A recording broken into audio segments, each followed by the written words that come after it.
आज बंगाल के चुनावी दंगल में उतरेंगे पीएम मोदी। पुरुलिया, विष्णुपुर, मुदनीपुर में करेंगे रैली। लोकसभा चुनाव के लिए दिल्ली में पीएम मोदी की पहली रैली। कहा, सोनिया ने वोट जिहाद करने वालों के साथ सौदा किया। कांग्रेस ने सत्ता के लिए भ्रष्टाचारी को गले लगाया। इंडिया अलायंस घुसपैठियों के लिए आंसू बहाता है तो 370 वापस लेने की बात करता है, पीएम का बयान। पीएम मोदी ने कांग्रेस पर साधा निशाना। कांग्रेस की 4 पीढ़ियों ने दिल्ली पर राज किया, लेकिन आज 4 सीटें भी लड़ने की ताकत नहीं है। दिल्ली में पीएम की रैली में शामिल हुए 25 विदेशी मेहमान। बीजेपी को जाने कैंपेन के तहत हिस्सा लिया। रैली वाली जगह पर पीएम मोदी ने पाकिस्तानी रिफ्यूजी से मुलाकात की। हाल ही में सभी को सीएए के तहत नागरिकता दी गई है। पश्चिम बंगाल की सीएम ममता बनर्जी आज 2 जगहों पर रैली करेंगी। पुरुलिया और बांकुरा में करेंगी जनसभा।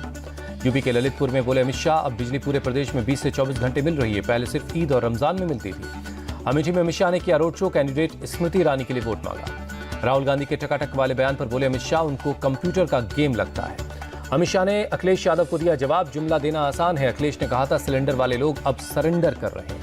मोदी सरकार में आतंकवाद और नक्सलवाद पर नकेल कसी गई, पहले देश की सीमाएं असुरक्षित थीं, सीएम योगी का बयान। पीओके को लेकर सीएम योगी का बड़ा बयान। कहा, मोदी जी को तीसरी बार पीएम बनाइए, 6 महीने के अंदर पाक अधिकृत कश्मीर भारत का हिस्सा होगा। यूपी में सड़कों पर नमाज नहीं होती, मस्जिदों में से लाउडस्पीकर उतर गए। अगले 5 साल में लोग ये भी भूल जाएंगे कि कोई शोर होता था। पालघर की रैली में बोले सीएम योगी, अयोध्या के बाद काशी और काशी के बाद मथुरा की ओर आगे बढ़ रहे हैं। हमारे कृष्ण कन्हैया कहां चुप बैठने वाले हैं। मुंबई में बोले सीएम योगी, देश में हर तरफ 400 पार की गूंज है, विपक्षी दल ये सुनकर घबरा जाते हैं। मोदी जी को 400 सीटें दे दीजिए, पीओके भारत का हिस्सा होगा, सीएम हेमंता का बयान। बिहार के बक्सर में सीएम हेमंता की भविष्यवाणी, चुनाव के बाद कांग्रेस 2 टुकड़ों में बंट जाएगी। हिमाचल के सोलन में बीजेपी के राष्ट्रीय अध्यक्ष जेपी नड्डा की रैली। बोले ये मजबूत सरकार है, मजबूर सरकार नहीं। जेपी नड्डा ने विपक्षी दलों पर जमकर साधा निशाना। रैली में बोले पीएम मोदी के नेतृत्व में पिछले 10 साल में भ्रष्टाचार पर ताला लग गया। बीजेपी महासचिव विनोद तावड़े की पोस्ट। लिखा, मीडिया इन्फ्लुएंसर मुंबई चाडान को कर्नाटक पुलिस ने किया अरेस्ट। कांग्रेस घोषणा पत्र की आलोचना करने पर हुई गिरफ्तारी। लखनऊ में बोले रक्षा मंत्री राजनाथ सिंह, विपक्ष के पास मुद्दों की कमी है, वो आरक्षण पर झूठ फैला रहा है। कांग्रेस नेता राहुल गांधी और समाजवादी पार्टी प्रमुख अखिलेश यादव आज फिर करेंगे ज्वाइंट रैली। प्रयागराज के पंडलिया और करछना में करेंगे संबोधित। दिल्ली में राहुल गांधी की चुनावी सभा। कहा, हमारा मकसद संविधान को बचाना है। दिल्ली के सीएम अरविंद केजरीवाल आज बदरपुर और कालकाजी में करेंगे जनसभा। तुगलकाबाद, संगम विहार, अम्बेडकर नगर और छतरपुर में करेंगे चुनाव प्रचार। यूपी के शोहरतगढ़ से विधायक विनय वर्मा ने अनुप्रिया पटेल को आज स्वागत किया। सिद्धार्थनगर से बीजेपी कैंडिडेट जगदम्बिका पाल के समर्थन में रैली करने पहुंची थी।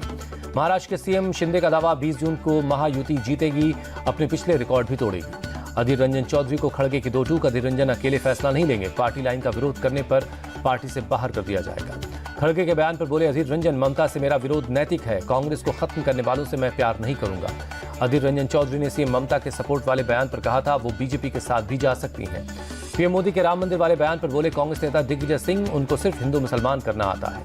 दिग्विजय सिंह बोले रायबरेली जीतेंगे, अमेठी में भी लड़ाई बहुत अच्छी है। पटना में बोले कांग्रेस नेता सलमान खुर्शीद, इंडिया अलायंस से पीएम कौन बनेगा, नरेंद्र मोदी इसकी चिंता न करें। भुवनेश्वर में बोले कांग्रेस नेता सचिन पायलट, ओडिशा के लोग बदलाव चाहते हैं, यहाँ स्कैम का बोलबाला है। यूपी के कौशाम्बी में बोले असदुद्दीन ओवैसी, मुसलमानों को के आरक्षण पर पीएम मोदी झूठ फैला रहे हैं, हम पिछड़ों और दलितों के हक को नहीं लेना चाहते। असदुद्दीन ओवैसी ने कसा तंज। कहा, चुनाव आया है तो मोदी जी को पीओके याद आया है, 10 साल से क्या कर रहे थे। आरजेडी सुप्रीमो लालू यादव बोले पीएम मोदी बार बार बिहार आ रहे हैं, इसका मतलब इंडिया खत्म हो गया है। पटना में बोले तेजस्वी यादव, इंडिया गठबंधन 300 से ज्यादा सीटें लाने जा रहा है, पूरी तरह से इस बार सच के आगे झूठ नहीं टिकेगा। तेजस्वी यादव ने कहा, हम लोगों को जनता का प्यार मिल रहा है। बोले पीएम लोकतंत्र को खत्म करना चाहते हैं। मंडी में बोली बीजेपी उम्मीदवार कंगना रनौत, एक्ट्रेस के तौर पर मिले नेशनल अवार्ड पद्मश्री, मेरे काम के लिए एमपी ऑफ द ईयर का अवार्ड मिलने पर होगी खुशी। बडगाम में एनसी नेता उमर अब्दुल्ला ने किया रोड शो। कहा, जम्मू कश्मीर हमारी पहचान है, आज सब कुछ बर्बाद हो गया है। उमर अब्दुल्ला ने कहा, अनुच्छेद 370 हटाने के बाद जो भी वादे किए गए वो पूरे नहीं हुए, जॉब लेस होकर के हमारे नौजवान इधर उधर भटक रहे हैं। कश्मीर में कम वोटिंग परसेंट पर बोले national conference chief Farooq Abdullah, ये मेरी उम्मीदों से बहुत कम है, मुझे 70% मतदान की उम्मीद थी। हरियाणा के पलवल में कांग्रेस नेता भूपेंद्र सिंह हुड्डा का बयान। बोले लोगों का बहुत समर्थन मिल रहा है। भूपेंद्र सिंह हुड्डा ने कहा, कांग्रेस के पक्ष में लहर चल रही है और जब किसी पार्टी के पक्ष में लहर चलती है तो क्लीन स्वीप होता है। भुवनेश्वर में बोले केंद्रीय मंत्री धर्मेंद्र प्रधान, ओडिशा में परिवर्तन की लहर जोर पकड़ चुकी है, जनता ने राज्य में बड़े बदलाव का मन बना लिया है। चुनाव आयोग ने बंगाल बीजेपी चीफ से 21 मई की शाम 5 बजे तक मांगा जवाब। धर्म के आधार पर वोट मांगने का आरोप है। लोकसभा चुनाव के 5वें चरण का मतदान कल है। 7 राज्यों और केंद्र शासित प्रदेशों के 49 सीटों पर वोट डाले जाएंगे।